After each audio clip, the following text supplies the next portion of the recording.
In the chaotic world of organized crime, Carlos Marcello wasn't just fighting for his freedom with his renowned lawyer, Jack Wasserman.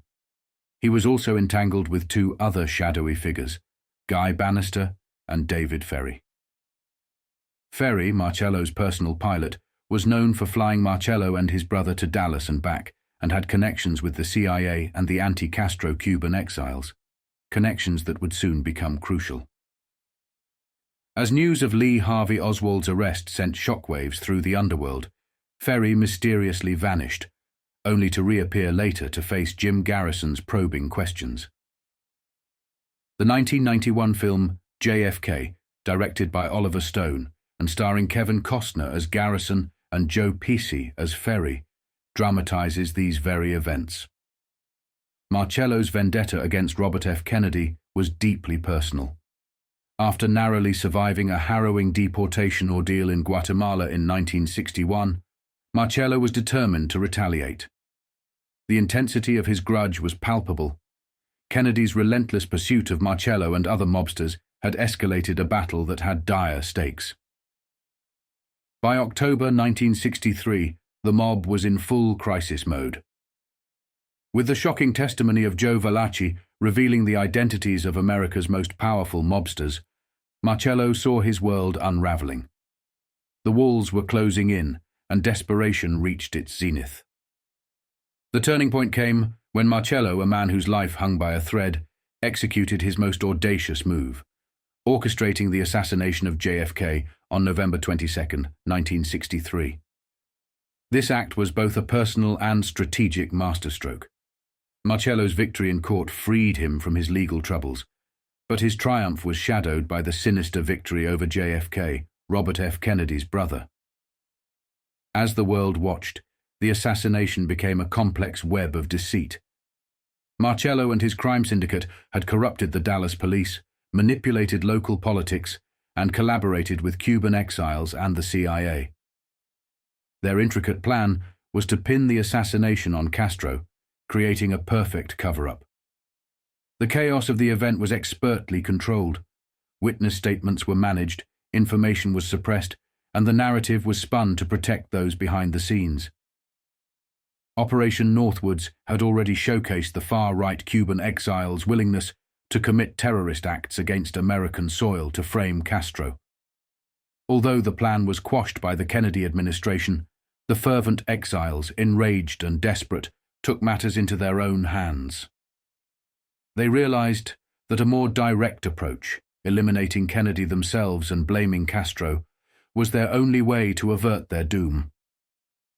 In 1963, with the specter of Valachi's revelations looming over them and organized crime facing imminent destruction, the mob's desperation reached its peak. Marcello's success on November 22nd ensured that he emerged as a free man, while the assassination marked a dark and turbulent chapter in American history.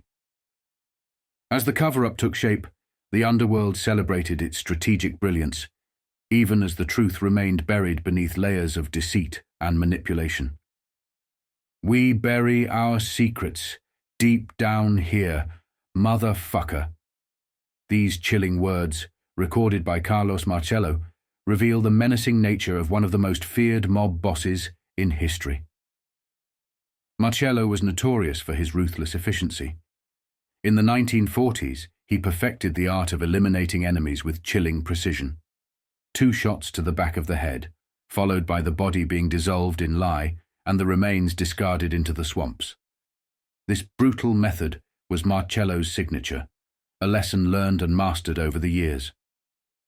Marcello also employed one of the oldest tricks in the book to eliminate high-profile targets, the Louisiana Patsy method. This involved setting up a fall guy to take the fall for an assassination, only to have that patsy eliminated to tie up loose ends. But what if the patsy escaped? What if the connections between the patsy and the mastermind remained intact? What if, layer by layer, the truth began to surface, revealing the deep ties between the mob and the assassination? By the mid to late 1960s and into the 1970s, the investigation into JFK's assassination was hotly pursued by District Attorney Jim Garrison. Garrison's quest to uncover the truth was met with deadly resistance. Witnesses and informants who could link the crime back to Carlos Marcello were systematically silenced. Figures like strippers, David Ferry, Guy Bannister, and even John Martino were murdered or disappeared under suspicious circumstances. Sam Giancana, Roselli, Jimmy Hoffa, and others also met grim fates. Those who had come forward during the 1960s were threatened into silence or recanted their testimonies. As the 1970s dawned, scandals began to unfold. The Watergate scandal revealed that many of the same people involved in the Bay of Pigs invasion were now tangled in the Watergate mess. The CIA, deeply entwined with organized crime, found themselves implicated in attempts to kill Castro and in shady dealings with mobsters. During these investigations, names like Russell Bufalino, Carlos Marcello, and Santo Traficante resurfaced amid whispers of their involvement in JFK's assassination. Articles from this period pointed to a Senate hearing convened to probe these connections. The hearings aimed to expose the web of organized crime entwined with the highest echelons of power. Marcello, now called to testify, faced the monumental task of confronting the legacy of one of the most audacious and deadly conspiracies in American history. As the layers of secrecy began to peel away, the true extent of organized crime's reach into the assassination of John F. Kennedy came into sharper focus. Stay tuned as we delve into the explosive articles and revelations from this critical era, uncovering the dark and dangerous interplay between organized crime and American politics. This is a journey into one of the most notorious chapters in the annals of criminal and political history. On January 7, 1975, Carlos Marcello, along with Samuel Labruzzo and Peter G. Brown, faces federal racketeering charges in a court case that highlights Marcello's long-standing influence as a reputed mafia boss in Louisiana. The trio is accused of forcibly taking control of the Metairie nightclub, the Crash Landing, utilizing threats and violence to disrupt interstate commerce, a violation of the Hobbs Act. Additionally, they're charged under the Racketeer-Influenced and Corrupt Organizations, RICO Act. The case underscores the ongoing efforts of federal authorities to curb organized crime's grip on legitimate businesses through intimidation and economic sabotage.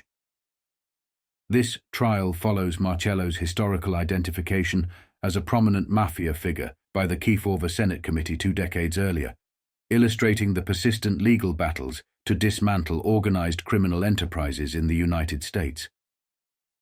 Reputed mafia boss Carlos Marcello and 2 other defendants will be tried in federal court today on racketeering charges. Marcello, identified by the Kefauver Senate Committee 2 decades ago as Louisiana's most powerful mafia chieftain, was indicted along with Samuel Labruzzo and Peter G. Brown last July. They were accused of muscling their way into control of a suburban Metairie nightclub, the Crash Landing.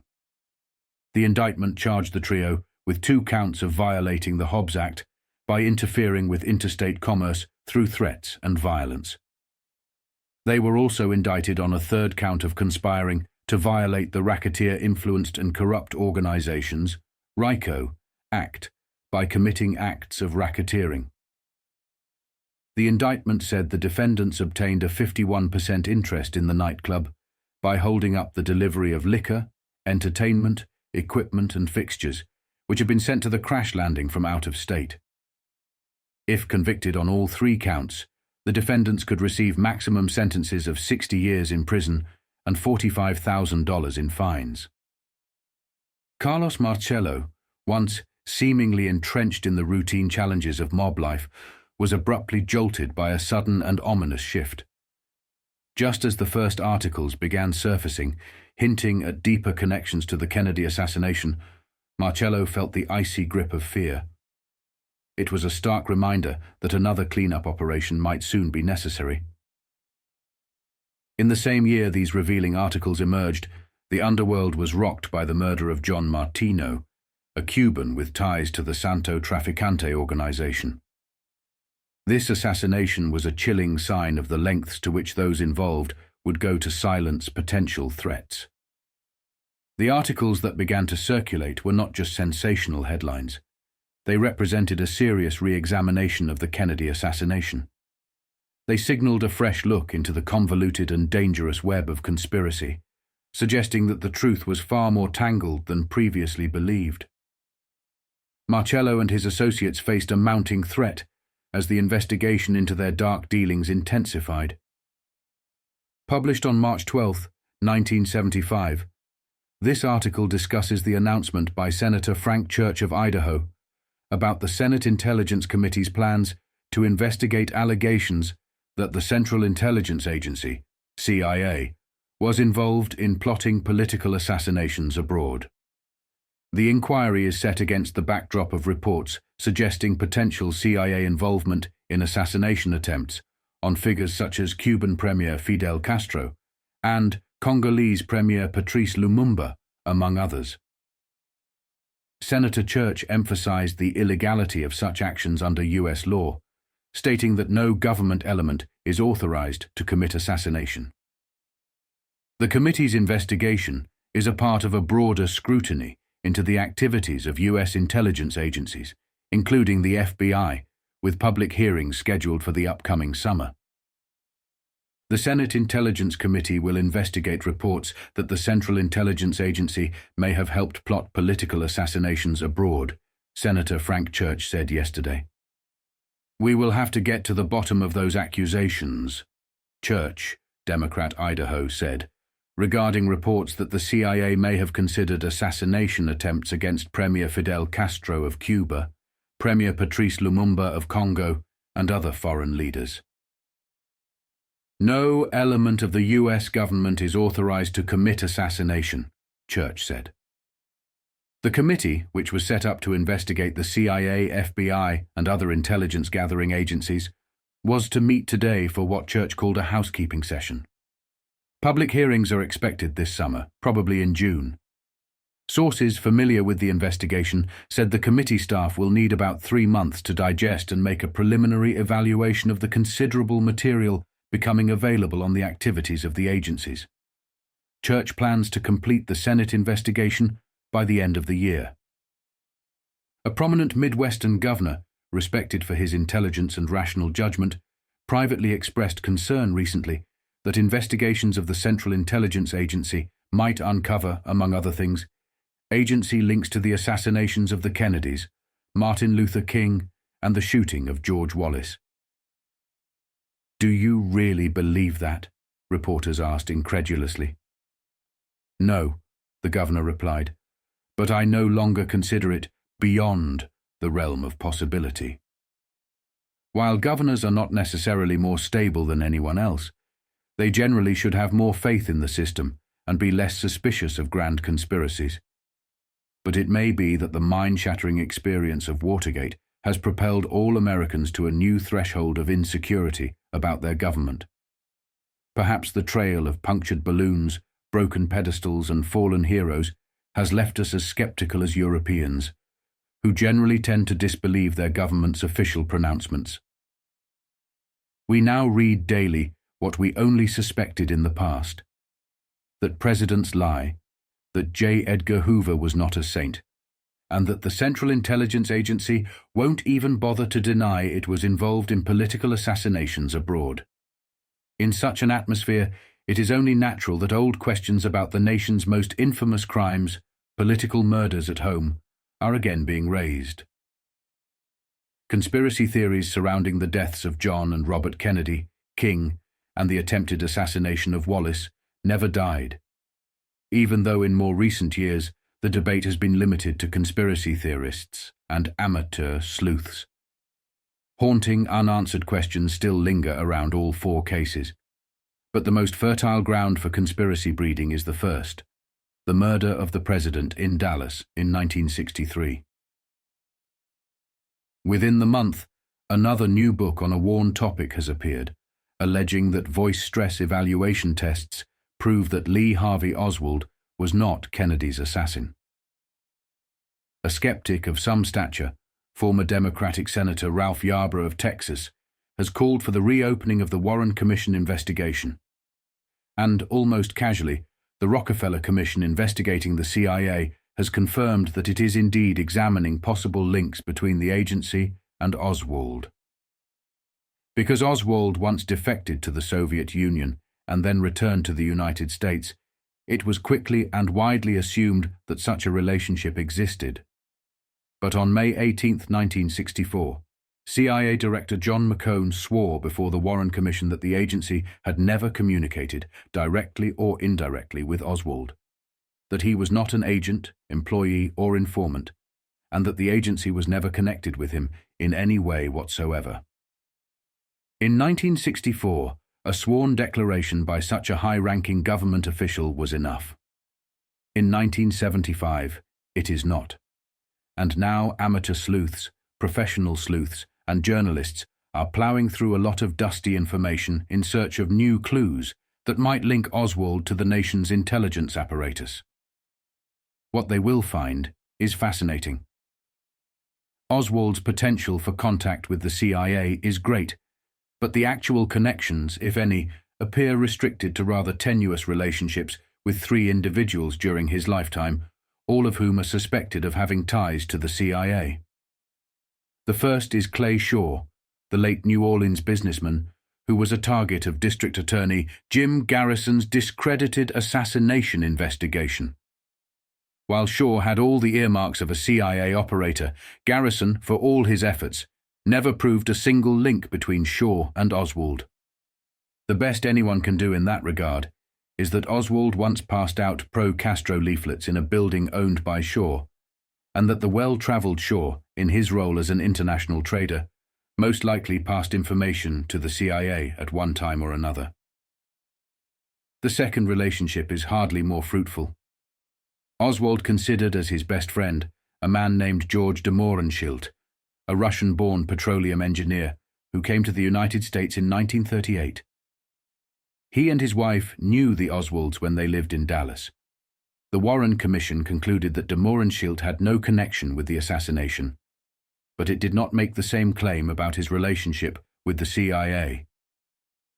It seems that de Mohrenschildt and his wife took an 8-month hiking tour from the US-Mexican border to Panama in 1960, and were in Guatemala when the CIA launched part of its ill-fated Bay of Pigs invasion from there.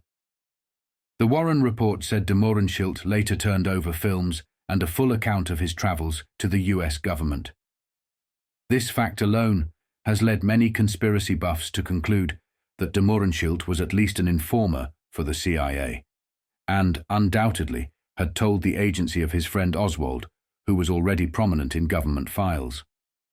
Researchers who suspect de Mohrenschildt of CIA contact are far more certain of a third man who was in a position to cross paths with Oswald, Guy W. Bannister of New Orleans. The question is whether he ever did.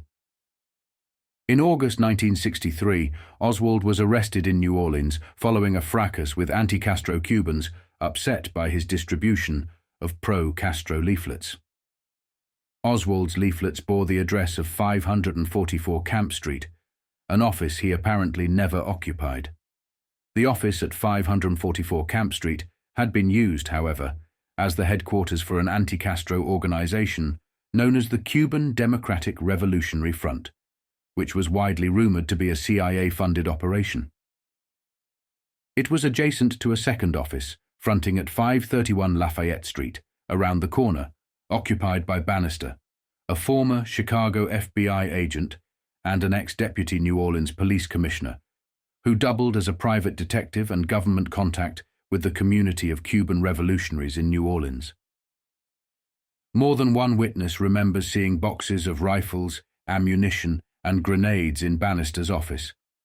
Although their credibility is not unchallenged, they all profess a common belief. Bannister was a CIA or military intelligence contact with a contingent of Cubans being trained for the Bay of Pigs invasion. The mysterious David Ferry, a key figure in the Garrison investigation, often boasted of his own involvement in the Bay of Pigs and of burning Cuban cane fields for the US government. He was a frequent visitor to Bannister's office, as were many of the Cuban revolutionary leaders, If that is not enough to stir up interest in Bannister, there are witnesses who will say he helped mobster Carlos Marcello in his battle against deportation, and also was visited in his office by the late George Lincoln Rockwell, the American Nazi Party boss. The files of Garrison's old investigation and the personal inquiries of journalists and conspiracy buffs are full of the names of former Bannister associates who add more intrigue to the brew. One is a former Bannister aide, Jerry Brooks, an ex-Minuteman who connects Bannister with Maurice Brooks Gatlin Sr., who represented some mysterious organization known as the Anti-Communist League of the Caribbean. The League, it is often said, was intimately involved in the coup in Guatemala in 1954, something for which the CIA is now given credit.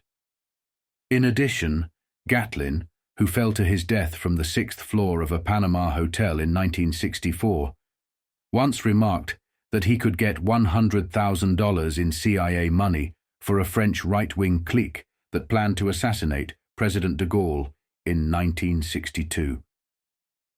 Now, the circle is complete. The Bannister connection has brought us to the current topic of the CIA investigation, alleged assassinations of foreign leaders. The only missing ingredient is someone who ever saw Guy Bannister and Lee Harvey Oswald together, in an atmosphere like today's, which could be completely forgotten.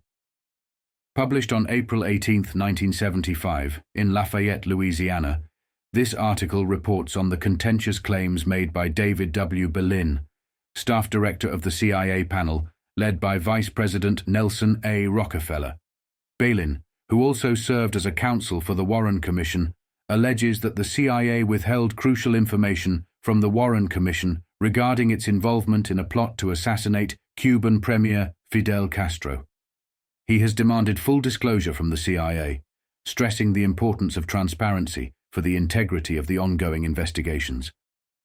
This issue highlights significant tensions between government bodies over the handling of sensitive intelligence information and raises questions about the potential implications of withheld information on historical and current governmental oversight. The claims underscore the complexities and challenges in uncovering the full scope of intelligence activities, especially those involving covert operations. The Presidential Panel on CIA Activities is withholding information from the Warren Commission to cover up its involvement in an alleged plot to kill Cuban Premier Fidel Castro, according to David W. Berlin, staff director of the CIA panel, headed by Vice President Nelson A. Rockefeller. Berlin has demanded, in a series of letters to the agency, that it reveal all its contacts with would-be Castro assassins, sources said. Berlin was a counsel to the Warren Commission's probe of President John F. Kennedy's assassination. Giving full disclosure is imperative to investigate the problem, he said, calling for full disclosure. If the agency is going to assist, it must do so honestly, Berlin asked, urging the Rockefeller Commission to ensure the CIA cooperates fully with the investigation.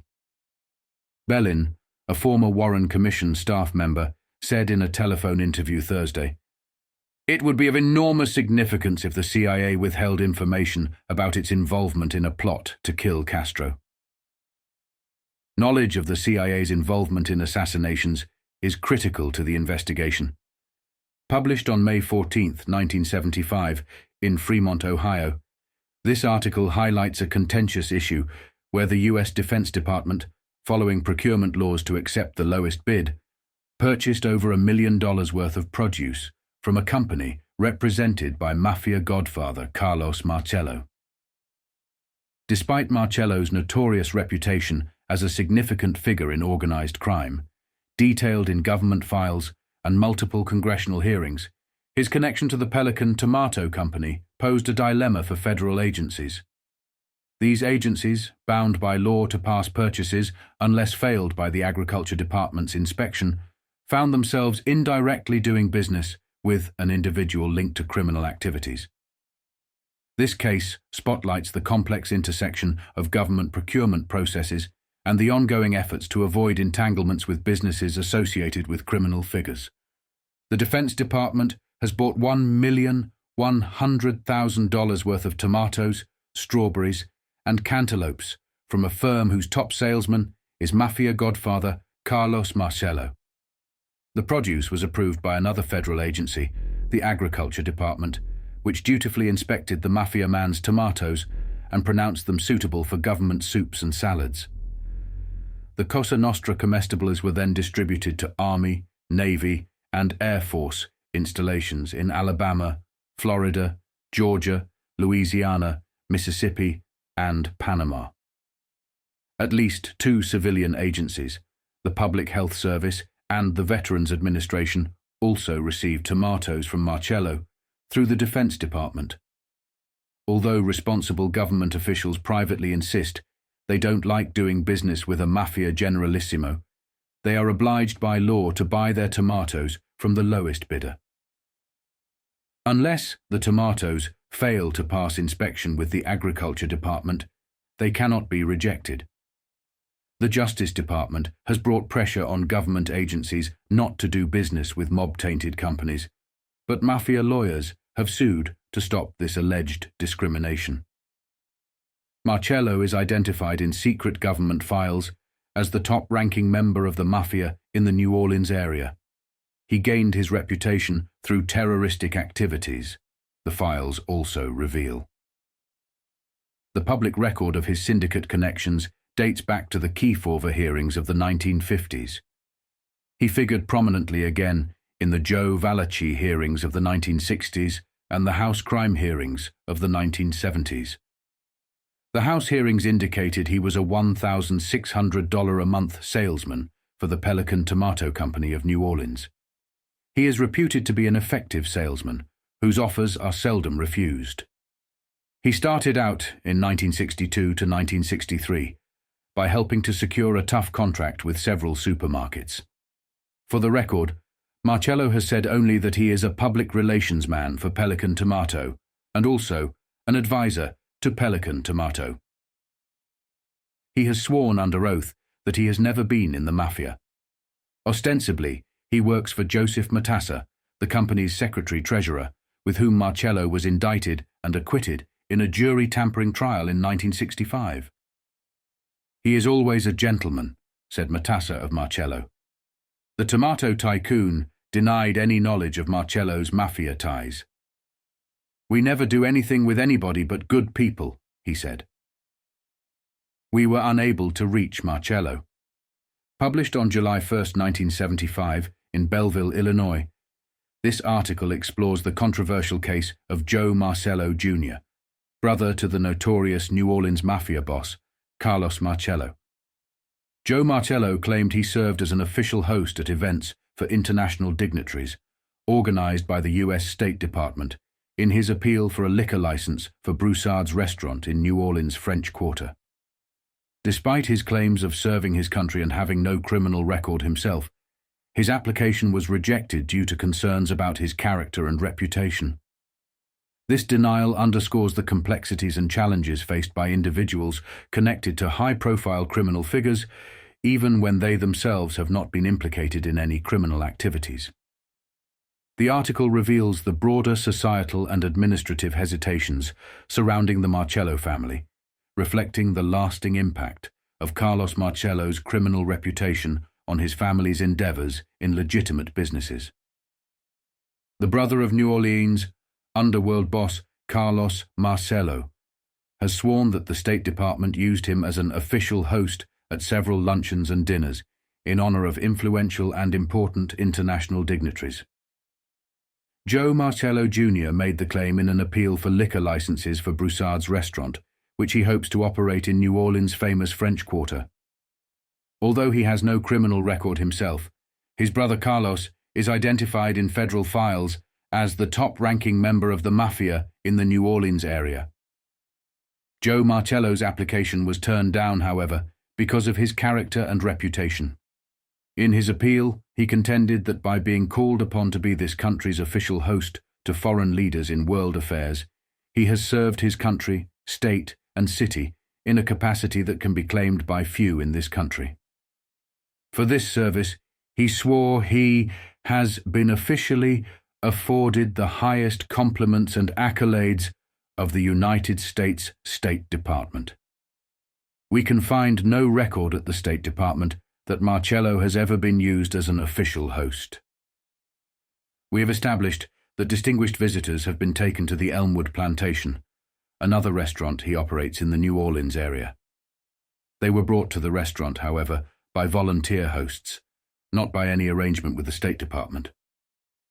Published on July 11, 1975, this article features insights from Cuban Prime Minister Fidel Castro during an interview held in the presence of Jamaican Prime Minister Michael Manley. Castro discussed numerous assassination attempts against him, detailing the involvement of counter-revolutionary groups allegedly controlled by the U.S. Central Intelligence Agency, CIA. Notably, Castro recounted a failed attempt to poison him with a chocolate milkshake in 1961, along with a 1971 plot involving journalists with concealed weapons during his visit to Chile. He also mentioned a plot against Dr. Carlos Rafael Rodriguez, Cuba's deputy prime minister. While Castro stated he had no concrete evidence linking the Kennedy brothers directly to these attempts, his comments reflect ongoing tensions and historical animosities between Cuba and the United States, highlighting the complex dynamics of U.S.-Cuba relations during the Cold War era. Cuban Prime Minister Fidel Castro said Thursday he had no grounds to affirm that the late U.S. President John Kennedy and his brother Robert were directly involved in assassination attempts against him. However, he acknowledged that he knew of perhaps 40 to 60 attempts on his life by counter-revolutionary groups controlled by the U.S. Central Intelligence Agency. In an interview with reporters during Jamaican Prime Minister Michael Manley's visit here, 600 miles east of Havana, Castro recounted an attempt to poison him in 1961 with a chocolate milkshake.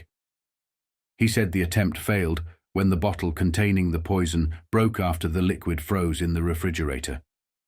The poison was designed to kill without leaving a trace 2 or 3 days after ingestion, he explained. Castro also described a 1971 plot during his trip to Chile involving a group of reporters with credentials from Venezuelan television. According to him, these reporters planned to kill him using guns concealed inside TV cameras. Some of the individuals involved were Cuban, he added. However, he noted that no one had ever actually shot at him in an assassination attempt. Castro further recounted an attempt on the life of Dr. Carlos Rafael Rodriguez, currently Deputy Prime Minister in charge of Foreign Affairs. Members of the group were captured, and one confessed that the plot had been organized by the CIA. Published on September 10, 1975, in Alexandria, Louisiana, this article reports on a significant legal decision regarding Joseph Marcello Jr., brother of known Mafia boss Carlos Marcello. Civil District Judge Melvin Duran ruled that the city must issue an alcoholic beverage permit to Marcello for his Broussard's restaurant in the French Quarter, overturning a previous decision by the city council. The council had denied the permit based on allegations of Marcello's ties to organized crime, but Judge Duran found that the evidence presented was insufficient and repetitive, emphasizing that Marcello's reputation in the community was established as good. This ruling underscored the ongoing challenges and controversies surrounding the adjudication of alleged criminal affiliations in business operations within local communities. A state judge has ruled that the city must grant an alcoholic beverage permit to Joseph Marcello Jr., brother of Mafia boss Carlos Marcello. Civil District Judge Melvin Duran stated this week that the city had no new evidence against Joseph Marcello since it granted, then rescinded, a permit in 1974. The city council cannot rehash the same information year after year, Duran said. Marcello, who invoked the Fifth Amendment against self-incrimination at the council hearing, testified briefly. His lawyer argued that police vice squad information claiming Joseph Marcello was an underboss, lieutenant, or ranking member of the organized crime family in Louisiana was based on hearsay. The city council voted 4-3 last month to deny the liquor permit to Marcello for his Broussard's restaurant after witnesses testified that he had links to organized crime. Marcello appealed the decision to the court. He denied ever being involved in criminal activities and claimed he had no knowledge that groups such as the Cosa Nostra and the Mafia even existed. He acknowledged his connection to Gioiola Printing Company, which he described as a firm that put out sports information. When asked if the company's real business was the illegal distribution of horse racing data, Marcello replied, "I was not aware of that." Judge Duran was not persuaded by the allegations. In overriding the city council's decision, he remarked, "In the French Quarter, Mr. Marcello's reputation is established as good. There is no evidence to the contrary." Published on May 2, 1976, this in-depth article from Rolling Stone magazine, written by associate editor Howard Cohn, presents a complex narrative linking pivotal historical events like the Bay of Pigs invasion and Watergate scandal to broader U.S. intelligence operations. The piece explores how these events trace back to World War II collaborations between the U.S. government and the Mafia to combat Nazi threats, evolving into post-war arrangements that intertwined the interests of the CIA, organized crime, and high-ranking U.S. officials. It suggests that these relationships facilitated covert operations, including attempts to influence foreign governments and the alleged involvement in high-profile assassinations. The narrative connects these activities to broader political maneuvers by individuals like Richard Nixon, tracing his rise in politics alongside pivotal CIA operations. The article paints a picture of a hidden history where government actions, driven by strategic interests, occasionally operated outside, or at the edges of, the law, drawing in figures from organized crime to execute its objectives. Was Watergate simply a weird outgrowth of some poor staff work, of a so-called dirty tricks mentality? In the following series, excerpted from the forthcoming issue of Rolling Stone magazine, associate editor Howard Cohn details a chilling and awesome tapestry of events going back to the 1930s that make the Watergate burglary, cover-up, and ensuing revelations minor scenes in a far bigger picture. President Nixon's immediate answer to news of the Watergate burglary arrests was simple. The CIA, he told his chief of staff, H.R. Haldeman, as recorded by the White House tapes, would close the investigation because, if it gets out that this is all involved, the Cuba thing would be a fiasco. It would make the CIA look bad and is likely to blow the whole Bay of Pigs thing. Watergate, the Bay of Pigs, indeed a change of government in the Bahamas, and a paint company going into real estate and gambling, were all woven together, all rooted in a World War II alliance. The year was 1942. The US had just entered the war. The Department of War was worried that Nazi saboteurs were infiltrating the docks and shipyards along the East Coast. Already the Normandy, being converted to a troopship, had burned and sunk in her Manhattan berth. Then a Navy officer suggested seeking help from the Mafia because of its influence in the dockworkers' unions. In short order, naval intelligence struck a bargain with Meyer Lansky, top aide to the Don of Dons, Lucky Luciano. Back in 1931, Luciano's hitmen had carried out a bloody purge of the Mafia's old guard to clear the way for his takeover. Luciano employed Lansky to modernize the Mafia's ingrown family structure. But in 1936, Luciano was sent to prison with a 50-year sentence. Other leaders in the Blood Oath Sicilian fraternity still considered the Jewish Lansky an outsider and, without Luciano around, balked at his innovations. Lansky saw the naval intelligence deal as a chance to improve his position among the ruling lords of organized crime by opening prison gates for Luciano. Lansky persuaded Luciano, still powerful despite his imprisonment, to have Mafia henchmen patrol the waterfront. In turn, Luciano was to be set free.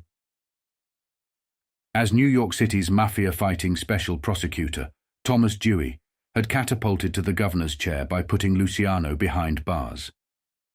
But Governor Dewey now agreed to the deal and transferred Luciano from Dannemora State Prison, known as Siberia, to gentlemen's quarters, at a prison near Albany. Then, shortly after VE Day, Dewey signed the parole papers. By then, the Mafia had developed a working friendship with the Office of Strategic Services, OSS, the country's first autonomous intelligence agency, set up to oversee all wartime espionage. The OSS Mafia deal, known as Operation Underworld, included gangland assistance for Allied armies when they landed in Sicily. But at the war's end in 1945, the OSS was disbanded, a move that dismayed both the Mafia and a circle of businessmen, politicians, and espionage agents. The men in this circle were from well-bred, well-educated backgrounds with connections at the highest levels of government and finance. Allen Dulles, a former top-ranking OSS official, and Governor Dewey were two of their leaders. Both Wall Street lawyers, both on the opposite side of New York from Lansky and Luciano, both expecting top positions in Washington. One of their mentors was John Foster Dulles, Allen's brother. World War II had turned the US into the world's most powerful nation. Dewey, the Dulles brothers, and others had formed their circle in secret because they saw themselves as loyal and pragmatic Americans with a duty to help shape the country's new international role. Their project was to resurrect the OSS. No country could stay on top, they believed, without a powerful and independent intelligence agency. Allen Dulles championed this idea among his contacts at the Pentagon and in the Truman administration. Truman appointed Dulles to head a 3-member commission to study the U.S. intelligence system. Dewey and others in the circle lobbied Congress. In July 1947, Congress passed the National Security Act. Truman signed it, as Dulles and Dewey had recommended, thereby creating the Central Intelligence Agency, CIA, as a successor to the OSS. The CIA was charged with protecting America by whatever means necessary. The Cold War had started. Communists were the new enemies. The spread of communism across the globe was to be stopped. To the Dewey-Dulles circle, some of whose members became key CIA officials, this meant that the CIA was to be the patron of US multinational companies that had set up in undeveloped countries.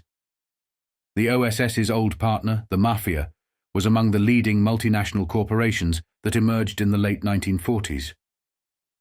Lansky's moxie in freeing Luciano impressed the Sicilian dons. Lansky also outwitted Luciano, who was deported to Sicily immediately upon his release. With Luciano's unreserved blessing, Lansky took charge of domestic operations and finished the job the two had started a decade before. Lansky merged the Mafia's rival gangs into a conglomerate known as the International Crime Syndicate, a network that Lansky estimated was bigger than US Steel, and which he immersed in banking, real estate, tourism, and gambling. At the same time, the exiled Luciano expanded the syndicate's overseas connections. When communist strikers shut down the French port of Marseille in 1947 and threatened to ruin American shipping, the CIA called on Luciano. He furnished hitmen while the CIA supplied money and weapons. After several murders, the docks reopened for American shippers and also for the syndicate's heroin smugglers. Like the OSS, the CIA did not shrink from making deals with the syndicate to preserve US interests.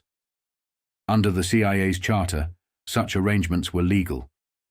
Dewey and Allen Dulles also realized the CIA needed to safeguard its own political base to avoid potential power struggles in Washington, an analysis that carried the agency into a clandestine role in American electoral politics. What most concerned the CIA was the ephemeral mood on Capitol Hill.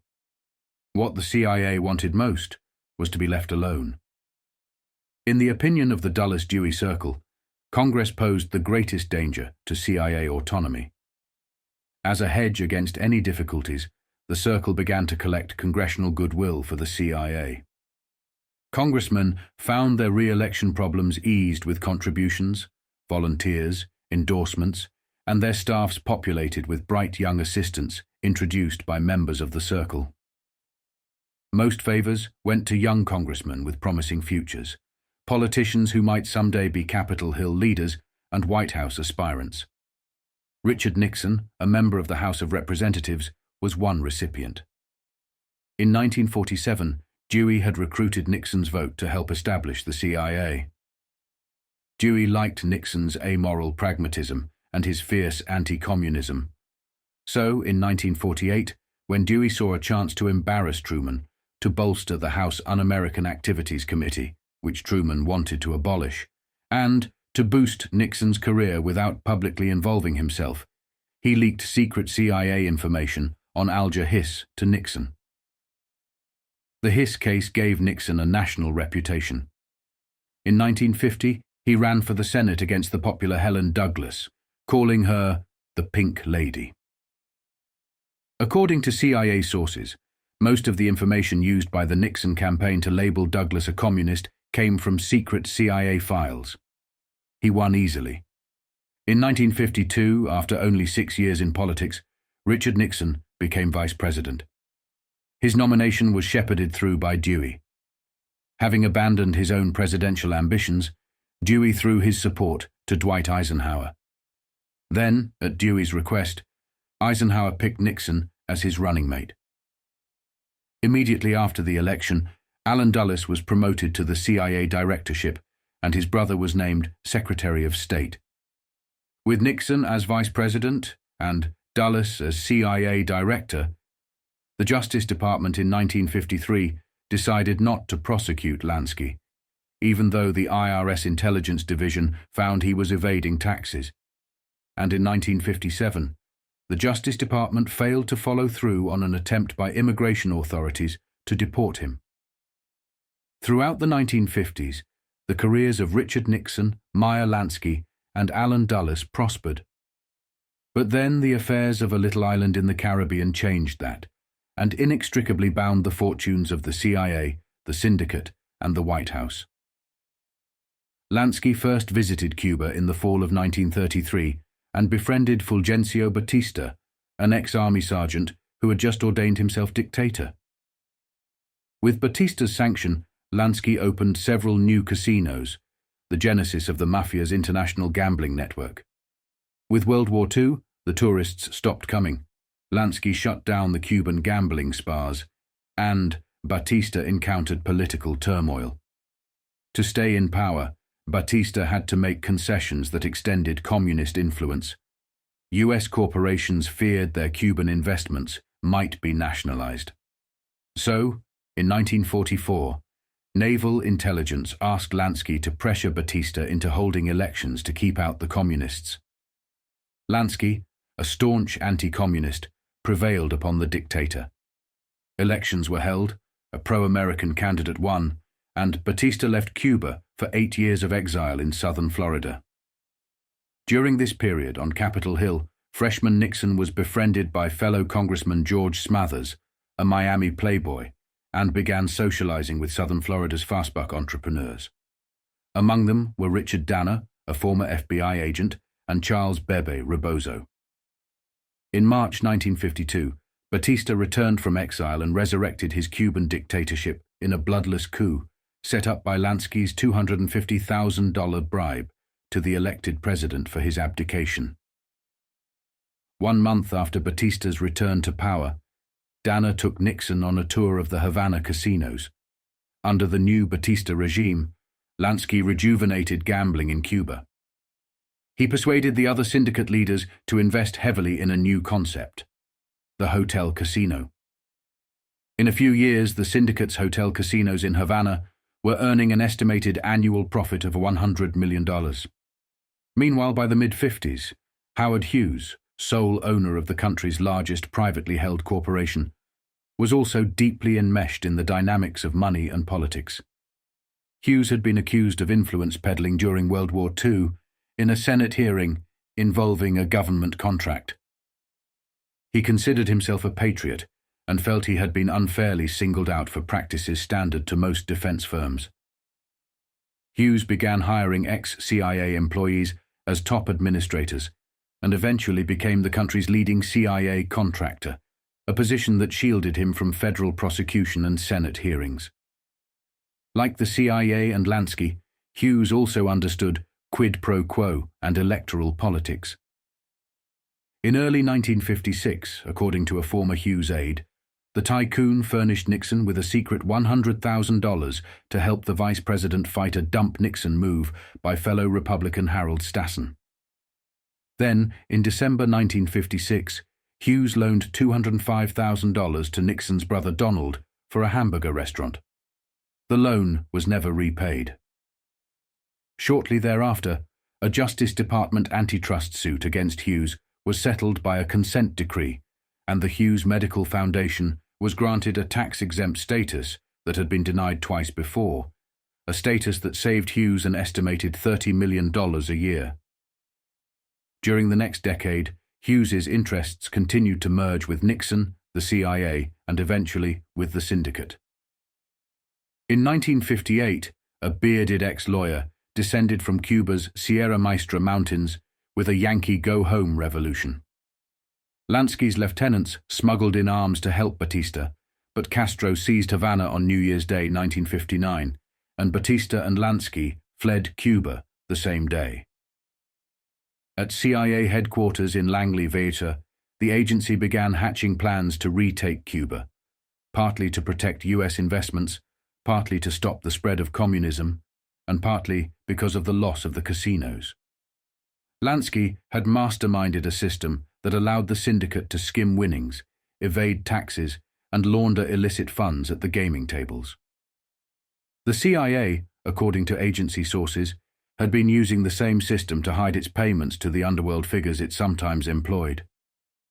Under the CIA plan, about 200 Cuban exiles would land at the Bay of Pigs, steal through the jungle, and establish a renegade government, thus providing a ruse for a full U.S. military assault against the Castro regime. E. Howard Hunt, the CIA agent who recruited Cuban exiles for the invasion, later reported that Nixon was the Bay of Pigs' secret action officer at the White House. As the invasion neared, work began on a plot to demoralize Castro's forces by killing their leader. The CIA eventually tried several times to murder Castro. It enlisted the help of Robert Maheu, an ex-FBI agent who had worked for the CIA under a special retainer since 1954. Maheu, authorized to pay $150,000 for the hit, called on John Roselli, Sam Giancana, and Santo Trafficante, all members of the syndicate's ruling elite. President Johnson later discovered that "We're operating a damn murder incorporated in the Caribbean." The assassination attempts failed, but they were not the only setback in the plan to retake Cuba. Richard Nixon had been defeated in the 1960 presidential race, a turn that seemed to imperil the entire scheme. The CIA now had to obtain John Kennedy's support. President Kennedy was presented the Bay of Pigs plan as a fait accompli. On April 17, 1961, 3 months after he took office, the CIA army stormed the beach at the Bay of Pigs, only to be quickly routed by Castro's forces. CIA officials told Kennedy that Air Force bombers would have to provide air cover for the CIA soldiers. Kennedy refused. Tension between Kennedy and the CIA next flared up in October 1962, during the Cuban Missile Crisis. Top CIA officials saw the crisis as a prelude to a second Cuban invasion and alerted the surviving Bay of Pigs army to stand ready. But Kennedy's negotiations with the Soviets produced the opposite result. The Soviets agreed to withdraw their missiles from Cuba, and Kennedy promised to end the US's undercover war against Castro, a promise he was unable to carry out. As Kennedy moved toward a US-Cuba rapprochement, he came further into conflict with the CIA's unforgiving anti-Castroism. Finally, in mid-November 1963, he ordered his aides to get ready for a more thorough housecleaning of the agency. "The CIA will have to be dealt with," Kennedy told aides shortly before traveling to Dallas for a Nova 22 motorcade. On that same day, Kennedy's personal emissary opened talks with Castro in Havana. And, according to the Church Committee, the CIA also chose Nova 22 to begin yet another plot to assassinate Castro in continuing defiance of administration policies. By the end of the day, Kennedy's plans were dead with their patron in Dallas. The Warren Commission attributed the Kennedy assassination to the personal derangement of Lee Harvey Oswald, whom they described as a pro-Castro zealot. A special counsel to the Warren Commission was Texas attorney Leon Jaworski, later to head the Watergate investigation. Oswald, as a U.S. Marine in the late 50s, held a top security clearance to a CIA-sponsored U-2 base in Japan. Shortly thereafter, he defected to the Soviet Union, paying a $1,500 travel fare, although his bank account held only $203. He claimed to be a Marxist, but the Soviets believed Oswald was a double agent for the CIA. After 2 years, Oswald returned to the US and, despite his prior admissions of treason, was handed back his citizenship papers. In the summer of 1963, Oswald surfaced in New Orleans as the organizer of a pro-Castro group with himself as its only member. He distributed pro-Castro leaflets, picked fights with anti-Castroites, and seemed to seek newspaper and TV coverage. Oswald's pro-Castro leaflets were stamped with the address of a building used by the anti-Castro Cuban Revolutionary Council, a CIA front group set up by Howard Hunt during the Bay of Pigs operation. During this period, Oswald was seen conferring with David Ferrie, who had worked for both the CIA and the syndicate. The CIA had used Ferrie during the Bay of Pigs preparations to train pilots, and again in 1962 as an instructor in an anti-Castro camp outside New Orleans. At the same time, Ferrie was serving as a pilot and legal investigator for Carlos Marcello, a syndicate leader in New Orleans. In late summer 1963, Ferrie called a Chicago phone number listed in the name of a young woman who, on the day before Kennedy's death, arrived in Dallas in the company of a man who met twice that night with Dallas nightclub owner Jack Ruby. The next night, after Oswald's capture, Ferrie drove 1,000 miles to a Houston ice rink, where he monopolized a payphone for several urgent calls. Hours later, Ruby went to Dallas police headquarters and gunned down Oswald. In 1967, Ferrie was named as a conspirator in Kennedy's murder by New Orleans District Attorney Jim Garrison, who announced he had uncovered an anti-Castro plot in the Kennedy assassination. 4 days later, Ferrie was found dead of a brain hemorrhage. On the same day, a close friend of Ferrie who had gone on anti-Castro raids with him, E. Del Valle, was found shot and hatcheted to death. Garrison's case collapsed with Ferrie's death, Garrison claiming that Ferrie was going to turn state's evidence. As for Ruby, at the age of 15, he was running errands in Chicago for Frank the Enforcer Nitti, heir to Al Capone's gangland empire. He became a small-time hustler, then a top official in the Scrap Iron and Junk Handlers Union, where 2 years later the union president was murdered. Ruby was held for questioning in the case, but not charged. Robert Kennedy later singled out that murder as a crucial step in the syndicate's takeover of the Chicago Union. Ruby arrived in Dallas in 1947, a representative of the syndicate's Chicago chapter, according to a Kefauver committee attorney. From Dallas, he visited Lansky casino operator Louis J. McWillie, a violent anti-Castroite in Cuba in 1958, and in Las Vegas in October 1963. During October, Ruby also made phone calls to others with syndicate connections, such as Paul Dorfman, Irwin Weiner, and Barney Baker. 3 months after Kennedy's assassination, according to investigative reporter Tad Sulk, CIA agents met to plan a second invasion of Cuba. Howard Hunt, using the cover of a retired government official, was put in charge, and a hitman was sent into Cuba on another Castro murder plot to precede the invasion. But the assassin was caught, and the invasion plan was eventually abandoned. Published on May 13, 1976, in Galveston, Texas, this article discusses the findings of the Texas Organized Crime Prevention Council's annual report, which highlights concerns about mafia infiltration in various sectors of Texas, particularly Dallas, and the lower Rio Grande Valley. The report indicates that members from at least 5 known mafia families are attempting to establish control over criminal activities in Dallas and are using businesses in the lower Rio Grande Valley to launder money. It also reveals thwarted plans to murder a Houston physician potentially linked to the Mafia, alongside other criminal enterprises, such as profit skimming from a supper club. The presence of organized crime is not confined to criminal activities alone, but extends to attempts to acquire legitimate businesses like apartment complexes and restaurants, hinting at a deeper penetration of the Mafia into the local economy. This comprehensive overview sheds light on the pervasive and varied nature of organized crime challenges facing Texas law enforcement and the broader implications for public safety and economic integrity. Members of at least 5 known Mafia families may be trying to take control of criminal activity in Dallas and are using businesses in the lower Rio Grande Valley to launder syndicate money, according to an annual report on organized crime in Texas. The Texas Organized Crime Prevention Council report, released Wednesday, also states that law enforcement officers last year foiled the planned robbery-murder of a Houston physician who might have been able to identify certain criminals. The report does not identify the Houston physician.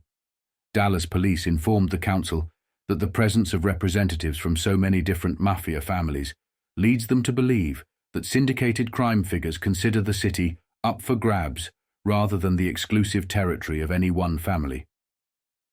The report notes that police have no conclusive evidence of the extent of syndicated crime activities by these families in that city, if any, and feel that none have gained any significant grip on criminal activity in Dallas.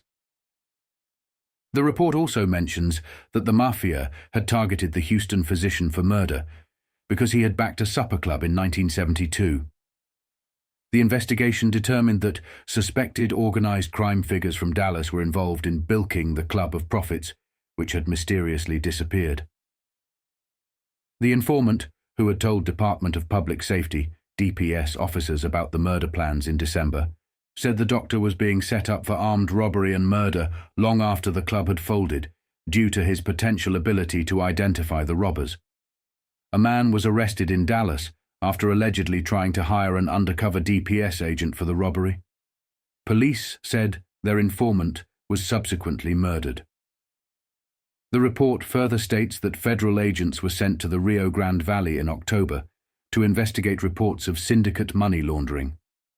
Attorney General John Hill had already closed the Pelican Tomato Company for failing to register to do business in the state. Ownership of Pelican was traced to 3 individuals, including Joseph Marcello, a relative of reputed New Orleans Mafia chieftain Carlos Marcello. During testimony before a U.S. House Select Committee on Crime in 1972, Carlos Marcello said the Pelican Tomato Company yielded him approximately $20,000 per year. The Council's annual report for 1975 also mentions that the Texarkana Area Organized Crime Intelligence Unit believes 2 members of La Cosa Nostra, or the Mafia, were present in that area. Cameron County officials suspect 2 individuals in that area of being members of the Mafia as well. According to the report, Harris County officials have detected interest from organized crime figures from New Orleans and Kansas City in the possible purchase of apartment complexes and restaurants in the area. In Austin, local police and the Attorney General traced ownership of a local club to a Gulf Coast man who has previously been connected to syndicate activities. A man reported to be a member of the Mafia was arrested in Austin in connection with an alleged $5,800 check swindle from a local bank. Published on June 23, 1976, by the Tampa Times, this investigative piece by Joe Collum marks the first of a 3-part series exploring the depth and influence of organized crime in Tampa and Hillsborough County, Florida. The article was spurred by the murder of former policeman Richard Cloud, who had devoted his later years to combating organized crime independently after his dismissal from the police force. His assassination brought renewed attention to the persistent issue of Mafia presence in the area. Despite assertions from local law enforcement that organized crime's impact is minimal, the Times investigation reveals a contrasting scenario with evidence pointing to extensive Mafia involvement in a myriad of local businesses and criminal activities.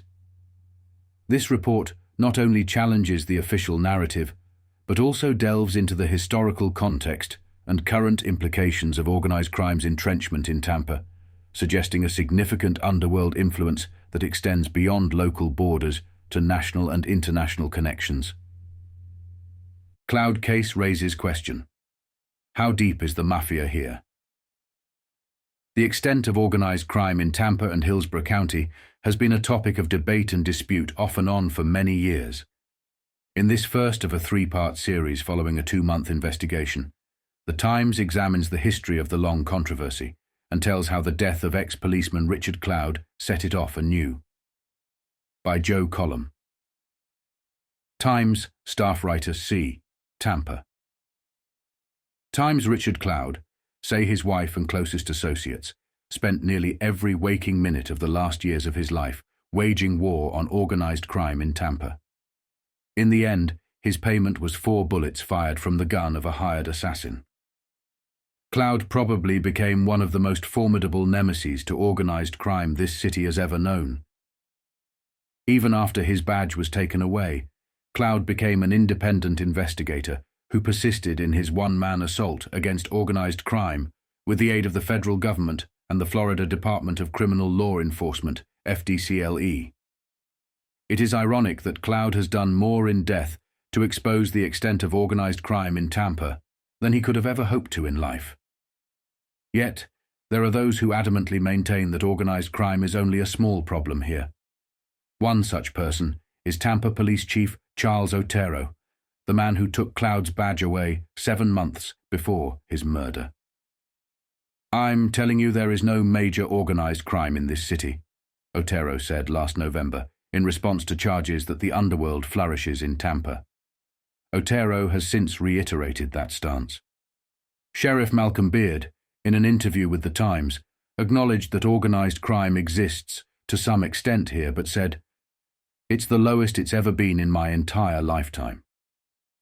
Most organized crime that Tampa became so famous for was related to syndicate gambling enterprises, and that's just about a thing of the past here, Beard said. It just isn't here to any extent. A 2-month investigation by The Times, however, has uncovered evidence to the contrary. Through information gathered from law enforcement agencies throughout Florida, The Times has been able to determine the identities of more than 150 persons involved in nearly 100 diverse businesses here, who local, state, and federal investigators strongly suspect are linked in some way to the organized crime syndicate of Santo Traficante Jr.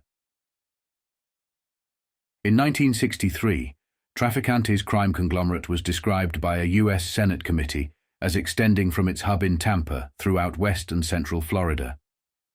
There is strong evidence that the organized crime community here is tied to underworld syndicates in New York, New Orleans, Detroit, Atlanta, Miami, and even in countries as distant as Costa Rica and Thailand. The evidence also suggests members and non-member associates of Traficante's Tampa syndicate comprise a confederation engaged in crimes ranging from murder, arson, counterfeiting, extortion, cargo theft, and narcotics trafficking, to a veritable stranglehold on the lucrative gambling and pornography enterprises here. The list does not include street crimes such as burglary, armed robbery, and prostitution, often committed under the influence of or to gain funds to purchase narcotics supplied by the syndicate. In April, President Ford estimated that Americans lost about $17 billion annually from drug-related criminal activity. A survey released the same month found that nearly 1/3 of the inmates in American prisons today had used illegal narcotics on a daily basis when they committed their crimes. Most of their drugs, investigators say, were imported into the country through the efforts of organized crime. In Tampa, those linked by Florida law enforcement officials to organized crime fall into one of three categories. The survivors of a group identified in 1963 as members of the Tampa Mafia by the U.S. Senate McClellan Committee. Approximately 50 others strongly suspected of engaging in criminal conspiracy on a continuous basis, considered associates rather than members of the trafficante organization. Nearly 100 others who, based on criminal investigations and intelligence information gathered by law enforcement officials, are believed to be criminally involved with the organized elements covered in the first two categories. Records show that more than 50 of those linked to organized crime in Tampa are presidents of Florida corporations based here. They, and dozens more, own and operate as many as 60 bars, considered major points of distribution for narcotics, restaurants, 3 vending machine companies, 4 stevedore operations, 3 laundries, and as many funeral homes, as well as bakeries, real estate and financial investment firms, taxicab companies, beauty parlors, pool halls, and law firms in Tampa. Several more are employed at various levels within local government agencies. Among those identified by the McClellan Committee as members of the Tampa Mafia are Santo Trafficante Jr. and his brother, convicted bookmaker Henry "the Man" Trafficante. Trafficante's second-in-command, according to the FBI, vending machine operator Frank A. Diesidu, described as the underboss in a recent federal court indictment. Kiro Bedami, president of G&S Stevedore Company, and his brother Angelo Bedami. Domenico Nick Furci, an employee of United Cab Co. and a former manager of Yellow Cab Co. in Tampa. James Costa Longo, an employee of the Columbia restaurant in Tampa. Foremost among the second group of associates are Joseph Charles Bedami Jr., nephew of Cairo, grandson of Angelo, and son of Joe Bedami, who was identified by the Senate in 1963 as a Tampa mafioso. Bedami vanished 5 years later and hasn't been seen since. His son, a convicted narcotics trafficker, was indicted by a federal grand jury in 1975 for counterfeiting in an investigation led by Richard Cloud. A federal indictment issued 3 weeks ago stated that Cloud was murdered to keep him from testifying at Bedami's trial. Bedami was acquitted. Convicted dope smuggler Arturo Velasco, the 61-year-old brother of the late Jimmy Velasco, a gambling kingpin who was assassinated in 1948. Before his death, Velasco was known as a political fixer. In 1950, the U.S. Senate Kefauver Committee heard testimony that Velasco was paying up to $2,000 a week to then Hillsborough County Sheriff Hugh Culbreth, former Tampa Police Chief J.L. Eddings, and State Attorney J. Rex Farrier for a free rein to run his Bolita operations. Each official denied taking payoffs, and no further proof was presented. Other figures include convicted bookmakers Louis Henry Figueredo Sr. and his son Louis Jr., Pasquale Matasini, convicted gamblers Eddie Gordo Blanco, Leo Torretta, and Ciro Spoto Belluccia. Perhaps the most notorious among them is Victor Manuel Acosta, once considered a prevailing figure in Tampa's cocaine trade before his disappearance in February. Acosta was indicted 3 weeks ago with Diesidu for plotting the executions of 5 men, including Cloud. 2 main targets of the plot, according to the 14-count federal indictment, who survived attempts on their lives, were Jose Manuel Garcia and Cesar Augustus Rodriguez, both dominant figures in Tampa's bar industry. Garcia, through mortgage contracts, has controlled nearly 30 liquor licenses in Tampa over the past 8 years. Rodriguez, individually, and through a corporation, owns more bars than anyone else in Tampa. Neither has been publicly identified as a member or associate of Trafficante's syndicate. One indicator of the scope of Trafficante's Mafia family is its connection to organized crime families in other parts of the state, the nation, and the world. Investigators say perhaps the closest bond is with the Brooklyn Mafia family of the late Don Joe Profaci. This relationship dates back to 1933, when New Jersey mobster Joseph Joe Adonis Dotto sent his henchman Little Augie Pisano south to Florida to set up lavish casinos on Florida's east coast. Pisano made peace with Tampa's existing syndicate, specifically with Santo Trafficante Sr., who was emerging as a formidable figure in illegal gambling in Florida. According to Pulitzer Prize-winning author Ed Reed in his book The Grim Reapers, Trafficante's friendship with Pisano extended to Adonis in New Jersey and Profaci in Brooklyn. 2 decades later, it was Profaci who introduced Santo Trafficante Jr. to the Mafia hierarchy at the wedding of Profaci's daughter to Anthony Tocco, son of Detroit syndicate boss William Blackjack Tocco. Evidence of a possible Profaci faction link in Tampa remains today with the presence of Harry Fontana, identified as a member of the Profaci organization. Fontana was formerly head of Southport Stevedore Inc. in Tampa. In 1974, he chose New York immigrant Salvatore Forte to succeed him as president of the firm. Forte was indicted in April by a federal grand jury in Tampa for the theft of more than $100,000 worth of steel from Industrial Supply Corp. At the port of Tampa, he pleaded not guilty. Forte's private secretary at Southport Stevedore Incorporated is Mrs. Lila Otero Granada, sister of Tampa Police Chief Charles Otero. The relationship between Trafficante's syndicate and the New Orleans Mafia family of Carlos Marcello also illustrates the breadth of the local organization.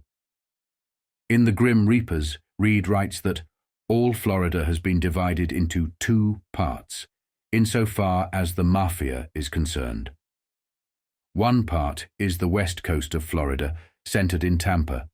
The men of the Mafia have been in that area for a long time, sharing the loot with and lawless endeavors of the New Orleans Mafia. The 2 families have been so successful that together they have brought the entire southern tier of the United States under control. In March 1975, sources told the Times that Marcello spent 2 days in Tampa. He reportedly visited Henry Trafficante, who authorities say controls organized gambling here, and James Longo, considered a Trafficante lieutenant. In 1957, Trafficante and Marcello were among 75 mafiosi who attended the notorious Appalachian Conference in New York. 9 years later, they were the only non-New York Mafia members to attend what became known as the Little Appalachian Conference, where they dined with top gangsters such as Carlo Gambino. The son of Detroit mobster Anthony D. Tony Jocks Giacalone, convicted of tax evasion, has also ventured into Hillsborough County. Jack V. Giacalone, president of Euro Homes of West Florida Inc. and B&L Realty Management Incorporated, has constructed hundreds of homes in the area since 1973. After more than 100 liens were lodged against it by subcontractors, Euro Homes ceased operations in Hillsborough County earlier this year. 3 weeks ago, Pinellas Pasco County State Attorney James T. Russell announced that 3 St. Petersburg garbage companies and 20 bars in the area were mob-controlled. Last November, Russell stated that what organized crime there is in this area is based right here in Tampa. 3 times in the past 2 decades, Tampans have been told by some of their top law enforcement officials that little or no evidence of mafia activity exists in this area. The first instance occurred in 1956, when a Hillsborough County grand jury failed to find proof of mafia presence after what it claimed was an extensive inquiry. A similar statement was made in 1966, and most recently, less than 1 month ago. In the latest case, Tampa Police Chief Charles Otero publicly stated that mafia influence in Hillsborough County is relatively minor. The statement was made in response to press questions on the same day a federal grand jury indicted reputed mafia underboss Frank A. Desidue and 13 others in an alleged underworld murder-for-hire conspiracy involving the murder of Richard Cloud. More than 20 years ago, a county grand jury made a stronger statement, spurred by accusations in the nationally syndicated newspaper column of Drew Pearson, the county panel set out on a diligent 4-month inquiry into the so-called Mafia, as it was termed, and the mysterious organization's alleged efforts to influence the 1955 mayoral race through violence and heavy-handed tactics. There are some individuals who believe that a mafia or black hand exists and operates in this community, but they are greatly in the minority, the jury reported in its findings. After a detailed study of the history of the Mafia, however, coupled with interrogations and extensive research, we have concluded that there is no independent Mafia or black hand organization in this community, nor is there a branch organization called Mafia, which is affiliated with a national organization. The jury failed to determine whether a number of overt acts were manifestations of Mafia presence in Tampa, including the murder of 19 persons, most of them prominent in gambling activities in Tampa, who had been ambushed in gangland style between 1930 and the time the jury convened. Nearly every victim was killed with one or more shotgun blasts to the head. This period in Tampa's history came to be known as the Era of Blood. In 1950, before the term Mafia became widely used, the U.S. Senate Kefauver Committee visited Tampa and in 2 days heard allegations of widespread corruption and collusion by local officials with Tampa gamblers, almost exclusively of Italian or Sicilian ancestry. All the officials denied the allegations. Probably the most significant indication that Tampa's crime element, as the grand jury characterized it, was not simply a collection of two-bit thugs and gamblers transpired in 1954, 1 year before the grand jury convened. That was the year Santo Trafficante Sr., born 68 years earlier in Sicily, died of stomach cancer and passed on his fledgling crime empire to his son and namesake, Santo Trafficante Jr. Trafficante Jr. ascended the throne in royal fashion at the hand of his father's friend and protector, Joe Profaci, don of the Brooklyn Mafia and boss of bosses of the entire American syndicate, according to Ed Reed, author of The Grim Reapers. The scene of Trafficante Jr.'s introduction into the elite society of the Mafia occurred at the marriage of Profaci's daughter to Detroit crime czar William Black Bill Tocco, where the young Trafficante was introduced to more than 20 of the nation's most notorious mafiosi.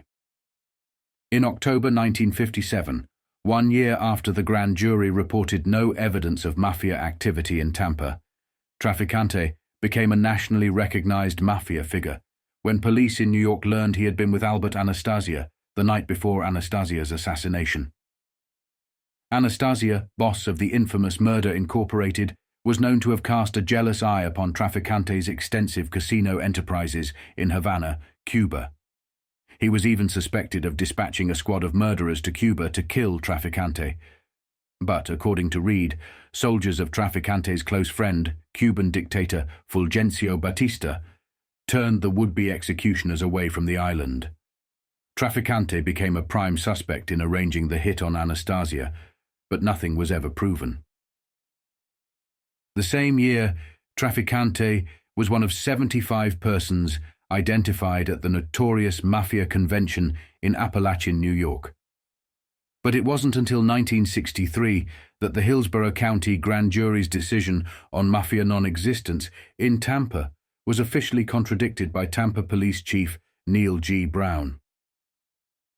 "It seems likely to me," Brown told a U.S. Senate subcommittee, "that this grand jury failed to acknowledge the presence of the Mafia in Tampa, because it sought a pattern of Mafia operations similar to the historical Sicilian tradition of primitive and direct extortion, rather than the sophisticated and polished control of rackets that now characterizes that organization."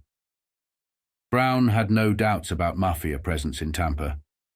"It is our considered opinion that the Mafia exists in Tampa, that it controls most illegal gambling in Tampa and Central Florida, and that its members have interstate and international ties to other Mafia families," he told the committee. Brown recounted how the elder Trafficante forced his way into a partnership with Charles M. Wall, the self-styled Dean of the Underworld in Tampa and Central Florida, who had operated for a quarter of a century before 1945. Wall survived 3 attempts on his life before turning his operations over to Trafficante. Brown said Wall was brutally murdered in 1955. Trafficante's climb to the top was not uncontested. Alfonso Diesidu, father of Frank Diesidu, was a force that could not be ignored.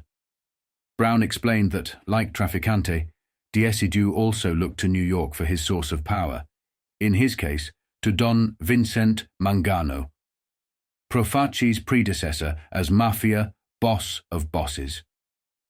But Mangano mysteriously vanished in 1951, and with him went Diesidu's claim to power here. The Trafficante-Profaci alliance prevailed, Brown told the committee.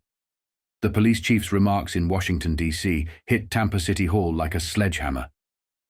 Within 2 weeks, new Mayor Nick Nuccio replaced Brown, a holdover from a previous administration, as chief of police with J.P. Mullins. By 1966, 10 years after the county grand jury report, Mullins publicly stated that his department had no evidence linking Trafficante to illegal activities in Tampa. In an interview with The Times last August, Nuccio, now 74 and retired, emphatically maintained, "There is no organized crime in Tampa. When I was mayor, I was very much interested in finding out if there was organized crime here, and I found out there wasn't." 2 months after that interview, Richard Cloud was murdered. A special federal grand jury now reports that he was killed in a far-reaching conspiracy, said to be headed by Diesidu and other reputed mafia figures, including Victor Manuel Acosta, a major cocaine trafficker in Tampa.